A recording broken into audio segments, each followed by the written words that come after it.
एक संत की 3 बातें याद रखने वाला सीधा से सीधा मनुष्य भी धोखा नहीं खा सकता। मित्रों, आज मैं बात कर रहा हूँ कि मनुष्य कितना ही सीधा और सज्जन हो, फिर भी उसे अपने स्वभाव को थोड़ा सा आक्रामक बनाकर रखना चाहिए जहाँ उसकी आवश्यकता हो। इस संबंध में मैं आपको एक प्रसंग सुना रहा हूँ, तो आइए और बने रहिए वीडियो की समाप्ति तक। दर्शक बंधु, किसी जंगल में एक भयानक सर्प रहता था।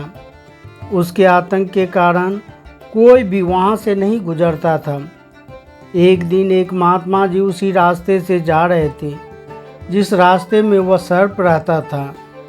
गांव वाले ने महात्मा जी को उधर जाने से बहुत रोका कि उधर न जाएं, उधर एक भयंकर सर्प रहता है। परंतु महात्मा जी ने उसकी एक न सुनी और उधर ही चले गए।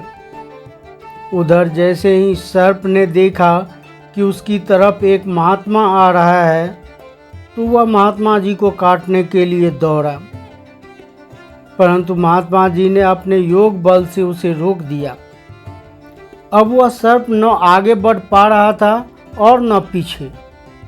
परेशान होकर वह महात्मा जी की शरण में चला गया और बोला, हे भगवान, मुझे क्षमा कर दीजिए, मुझसे भूल हो गई, मैं आपकी शरण में हूँ। महात्मा जी बोले, मैं तुझे क्षमा कर दूंगा, एक शर्त पर। आज से तू किसी को भी नहीं काटेगा।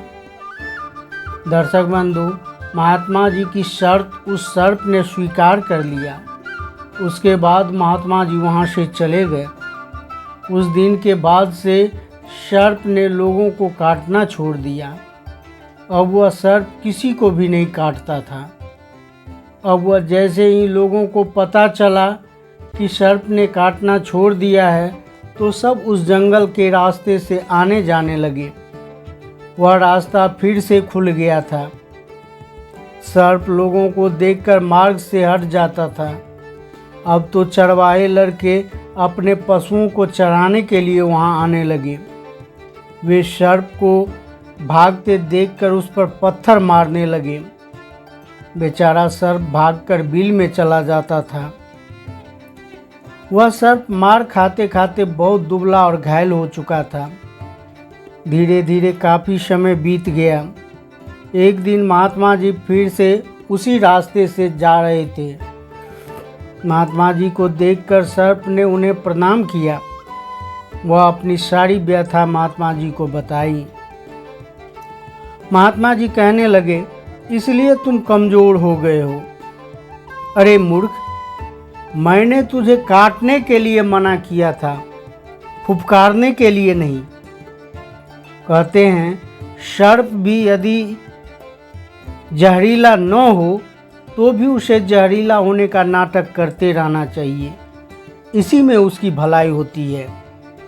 महात्मा जी की बात को सर्प अच्छी तरह से समझ गया था कि अब उसे क्या करना है। एक दिन चरवाहे ने उसे देखा तो देखते ही पत्थर मारने लगे। उसी समय सर्प फुफकारते हुए उन लड़कों की तरफ दौड़ा।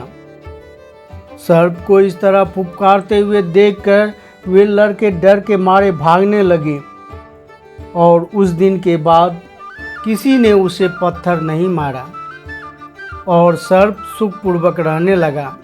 कहते हैं क्षमाशील मनुष्य में एक ही दोष का आरोप होता है, दूसरे की तो संभावना ही नहीं है, और वह दोष है कि क्षमाशील मनुष्य को लोग असमर्थ समझ लेते हैं। किंतु क्षमाशील मनुष्य को यह दोष नहीं मानना चाहिए, क्योंकि क्षमा बहुत बड़ा बल है। क्षमा से लोग शत्रु को भी बस में कर लेते हैं।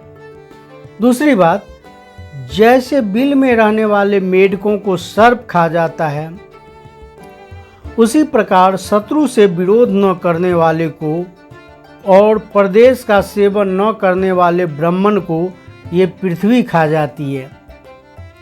तीसरी बात, मनुष्य को अकारण ही किसी पर आक्रमण नहीं करना चाहिए, परंतु इसके साथ साथ इतना डरपोक भी नहीं होना चाहिए कि कोई भी आकर उस पर आक्रमण कर दे। ऐसा होने पर उसे अपने पौरुष का प्रदर्शन करना चाहिए।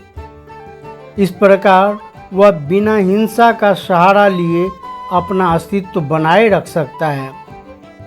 मनुष्य को अपना व्यवहार रौबीला बनाए रखना चाहिए। ऐसा करने पर कोई उस पर आक्रमण करने की हिम्मत नहीं करेगा। यह एक ऐसा सत्य है कि मनुष्य कठोरता से सबको थोड़ा भयभीत रख सकता है।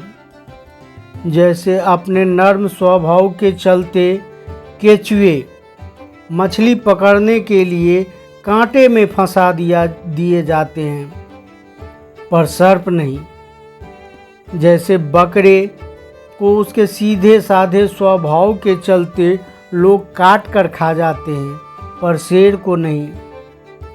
जैसे वृक्षों को सीधे होने के कारण उसे पहले काटा जाता है, टेढ़े वृक्षों को नहीं। उसी तरह दुष्ट मनुष्य सीधे साधे लोगों को बहुत परेशान करते हैं।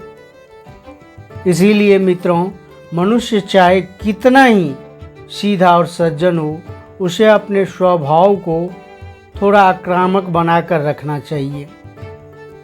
दर्शक बंधु, यदि यह वीडियो आपको पसंद आया हो तो इसे लाइक, सब्सक्राइब तथा शेयर अवश्य ही करें। वीडियो के अंत तक बने रहने के लिए धन्यवाद। फिर मिलते हैं एक नई ज्ञान चर्चा के साथ।